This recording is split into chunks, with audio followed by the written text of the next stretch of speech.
Di ba? Pag sumama ka sa Bagong Pilipinas Servisyo Fair, totoo yun. Ano ko nasabi? Alam ko eh, nabigyan ako nung pumunta ako eh. O ngayon, kung sinong congressman ang bagong pagtalo na hindi totoo, pakitaan tayo ng cellphone. Sabi ni Kong Joey dati hindi. O sige, sabi mo, punta siya dito, pakitaan kami ng cellphone. May message yan na matatanggap mo eh. Pag sumama ka doon, meron kang 7 million AIC, 7 million MAIP, 7 million tupad yata. Ganun. O sinong congressman makikipagtalo sa akin na hindi totoo yan, pakitaan kami ng cellphone. Papakita ko, may message yan eh, na ibibigay sa'yo. At yun na nga ng mga kabayan. Pag-usapan nga po natin. Ito pong napakatinding hamon po ni Congressman Toby Chanco, mga kabayan. Napakatalas po talaga ng pagkakahamon, mga kabayan.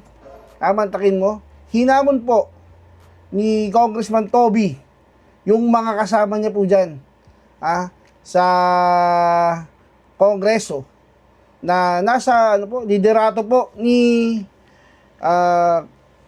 Speaker Tamby, mga kabayan. Hinamon niya po, mga kabayan, na maglabasan po sila ng text message. Pantakin mo, mga kabayan, may expose po ito si Sir Toby na kung saan po na kapag ikaw ay isang congressman at luminya ka doon kay Tamby, garantisado meron kang 20 million, mga kabayan. Galing po ito kay Sir Toby, mga kabayan. Yung 20 million daw po, yun daw po yung 7 million sa AIX, 7 million sa AKAP, 7 million sa tupad. Napakatindi po, mga kabayan. Saan ka nakakita ng budget ng mga Pinoy? Budget para sa bansa. Ginagamit lang. Minamanduhan ng walang iba, kundi si Tamby, mga kabayan. Napakatindi po, no? At ayon po kay Sir Toby Chanco, yun daw po ay nasa text message.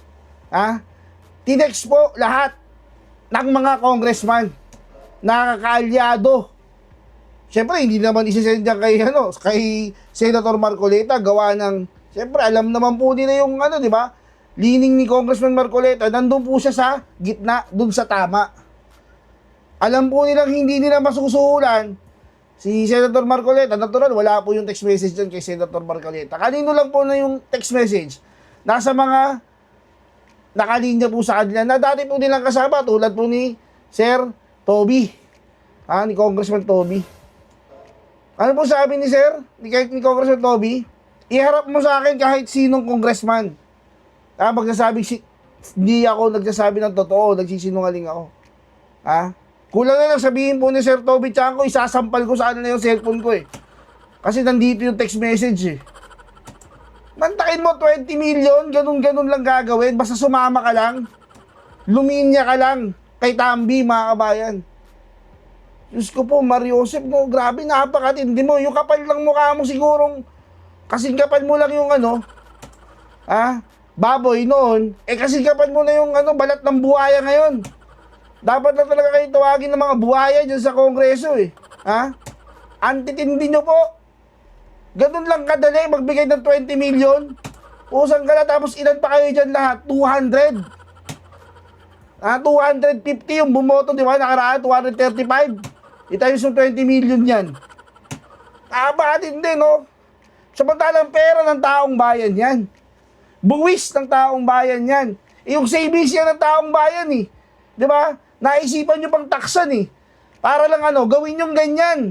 Ipamigay sa mga kasama ninyong mga buhaya, para para mamili ng boto, para kayo ang sundin. Mga pusang gala kayo, hindi pa kayo tamaan ng kidlat. O ito po, mga kabayan, di ko na po papakahabaan, bibigay ko na po sa inyo si Sir Toby at ang kanya pong expose patungkol po dyan. Sir Toby, pasok po.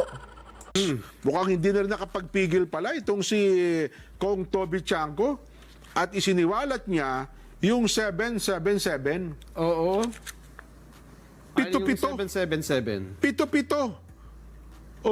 Sabi po ni Kong Toby Chanco, tumanggap daw po ng mahigit 20 milyong pisong halaga ng ayuda ang sumasama daw po kay Speaker Martin Romualdez sa pag-ikot sa iba't ibang bahagi ng bansa. Noon po nakaraang taon, ang hamon niya sa mga miyembro ng mambabatas sa 19th Congress, pabulaanan ng kanyang revelasyon sa pamamagitan daw po ng pagpapakita ng mensahe. Natanggap na mga ito ukol sa nasabing pondo.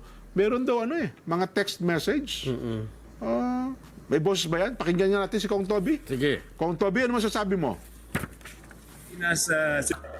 Di ba pag sumama ka sa Bagong Pilipinas Servicio Fair, totoo yun. Ano ko nasabi? Alam ko nabigyan ako nung pumunta ako O ngayon, kung sinong congressman ang bagong pagtalo na hindi totoo, pakitaan tayo ng cellphone. Sabi ni Kong Chloe dati hindi.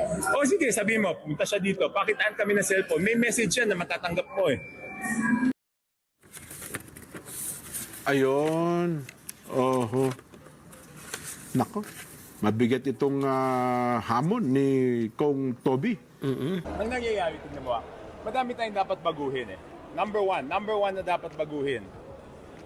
Ang lahat ng bills na pina-file natin, okay, di ba bago i-approve for second reading, di ba committee amendments, then individual amendments. Tsaka mo palang aaprubahan yung second reading. Pero dun sa budget, dun sa GAA, ano yung napakasamang ginagawang practice dyan? Committee amendments, tapos sasabihin, i-approve sa second reading, and authorize a small committee na gumawa ng individual amendments. Yung small committee na yon, walang minutes yun. So para mo silang binigyan ng blank check, di ba? Bakit yung pinakamahalagang batas pa na ginagawa natin, hindi natin sinusunod yung proseso? So dapat dito sa budget na to, hindi natin naaprubahan kung hindi tapos yung individual amendments. Huwag natin aprubahan on second reading kung hindi tapos yung individual amendments. At wala ng small committee.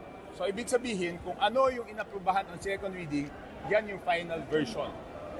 So wala ng insertion doon. Di ba kasi transparent Lahat isa-isa mong sasabihin yung iyong individual amendment. Tapos sasabihin ng chairman kung tatanggapin niya o hindi. Yun ang napakahalaga. Di ba doon nagkakaroon ng, alam naman natin, hindi tayo pinanganak kahapon, di ba? Ilang beses ko na rin-erase yan Di ba bakit may small committee na ilang tao lang?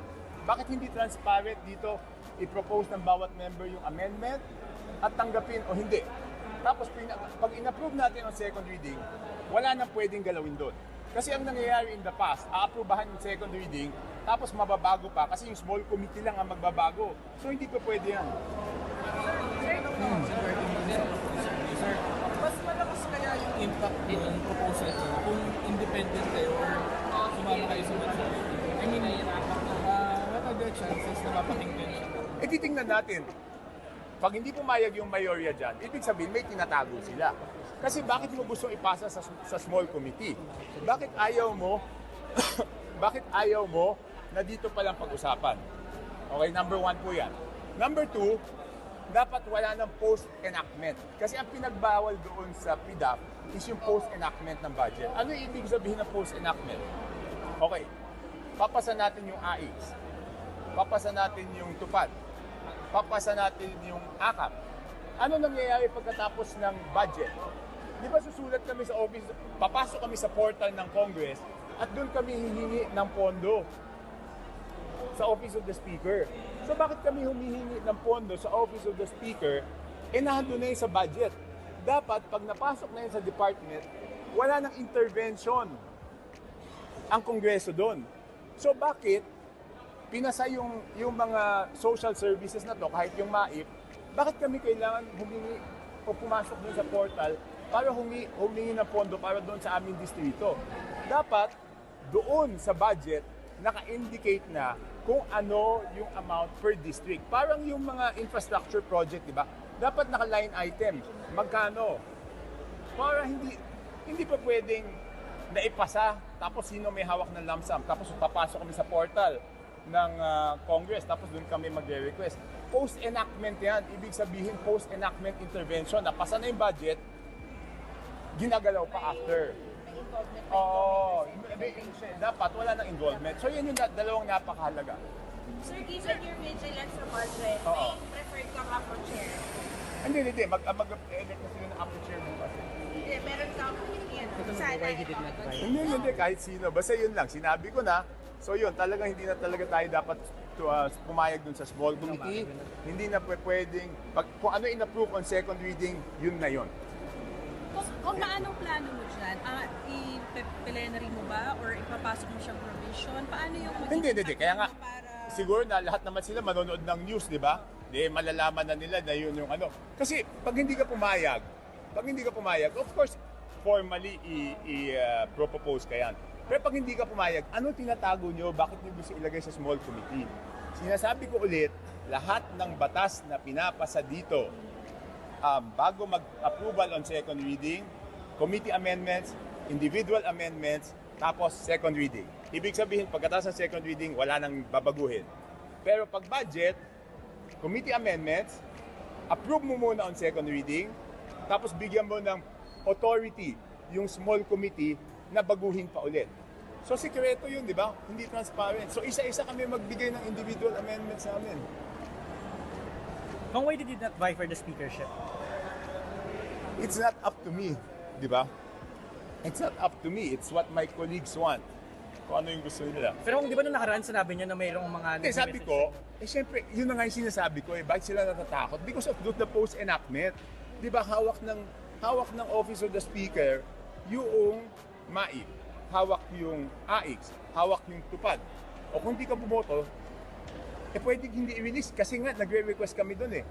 So hindi pa pwede yan kasi yan na nga yung dineclare na unconstitutional. Ang sabi ng Korte Suprema, pag naipasa yung budget, wala nang intervention yung Congress. So ibig sabihin, pag naipasa na yan, hindi na dapat ka humihingi doon. Kung hindi, doon ka sa department, hihingi.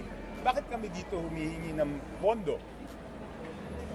Di ba dapat sa department kami hihingi? Kasi doon nakalodge yung ano. Oo. Sir, naniniwala kayo marami rin racket sa flood control projects. Ano masasabi? Hindi lang sa flood control projects, sa mga projects. Pero syempre, yun yung nakita ni Presidente, di ba? Nung nag-iikot siya. Tsaka kami, nabotas kami, di ba? Syempre talagang I feel passionately about the flood control projects, di ba? Sir, ano po lang, 7-7 scheme, totoo ba yun? Pinapag-control naman. Totoo. Di ba? Pag sumama ka sa Bagong Pilipinas Servicio Fair, totoo yun. Alam ko eh. Nabigyan ako nung pumunta ako eh. O ngayon, kung sinong congressman ang makikipagtalo na hindi totoo, pakitaan tayo ng cellphone. Sabi ni Joey dati, hindi. O sige, sabihin mo, pumunta siya dito, pakitaan kami ng cellphone. May message yan na matatanggap mo eh. Oh. Ano yun, sir? Ano yung mundo na yun, sir? Hindi, yan yung ano, di ba? Pag sumama ka sa bagong, ano ba yun? BPSF. BPSF. Pag sumama ka doon, meron kang 7 million AIX, 7 million MAIP, 7 million tupad yata. Ganun. O di ba post-enactment na naman yun, di ba? Yan yung tinatawag na pork barrel. Kasi pork barrel, nare-release kung kanino mo gusto, hindi based doon sa budget. O sinong congressman makikipagtalo sa akin na hindi totoo yan, pakitaan kami ng cellphone. Papakita ko, may message yan na i-release sa'yo. So, open din kayo, sir, dun sa hashtag OpenByCam? Open ako sa Open Bycam. Pero sabi ko nga, hindi lang naman doon nagsisingit sa Open Bycam. Ang mas importante is doon sa small committee. Small committee, ilang tao lang yon. Tsaka, di ba dapat, dito may minutes. Di ba? Lahat ng proposal mo, kung tinanggap o hindi. Doon sa small committee, wala namang minutes yun eh. Magugulat ka lang, pagtanggap mo ng GAB, HGAB, iba-iba na. So, tapos sabihin na useless yung open bycam kung meron pa rin yung small committees. Hindi, okay. Hindi, okay. Yun yung first step kasi kami muna magpapasa. So doon pa lang sa House, dapat wala na yung small committee. 2 beses kasi nagkakaroon ng insertion dyan, di ba? Isa, doon sa small committee. Okay? Kasi doon nagbabago, di ba? Second, doon sa BICAM. At dapat doon sa BICAM, ang pwede mo lang baguhin, technically naman sa BICAM, is yung disagreeing provisions lang. Okay? Oo. Kaya maganda yung sinabi ni Presidente, if he has to veto the budget, he will veto it. Sir, in short, pwede bang sabihin na pinupolitika ni Speaker ang budget-based advantage in your view? Do I have to say it? Hindi, okay. Basta sinabi ng Supreme Court, walang post-enactment. Walang action na kailangan sa Congress. Kasi nasa DSWD yan, nasa DOH, di ba? Eh bakit ka dito hihingi ng pondo kung naubos yung sayo? Hindi ba dapat dun sa department? Ngayon, kami magde-deny, hindi kami dito kumukuha. Pakitaan ulit kami ng cellphone pag nag-request kami. Bakit kami may portal dito? I-deny nyo nga na may portal dito. Pag gusto mo ng additional, papasok ka dun sa portal, dun ka magre-request. So, ibig sabihin, dito kami nagre-request. Sir, but So, why, natutuwa lang ako kasi yung reason ng hindi ko pagboto kanina is aligned with the most important message that the President delivered today. Sir, but Which is- why say this now? Why not raise it during the procedures last year? Doon sa budget? Yes. Because I've raised this so many times. That's why I want to free myself from being a majority para wala nang ano. Alam mo naman yung majority, you have to toe the line, di ba? Kaya nga umalis na ako sa majority. I don't have to toe any line. sir, last na lang from my end. Oo. Kabuuan lang nung SONA, score mo, meron bang mga hindi nabanggit na sana nabanggit pa? What's your comments sa SONA?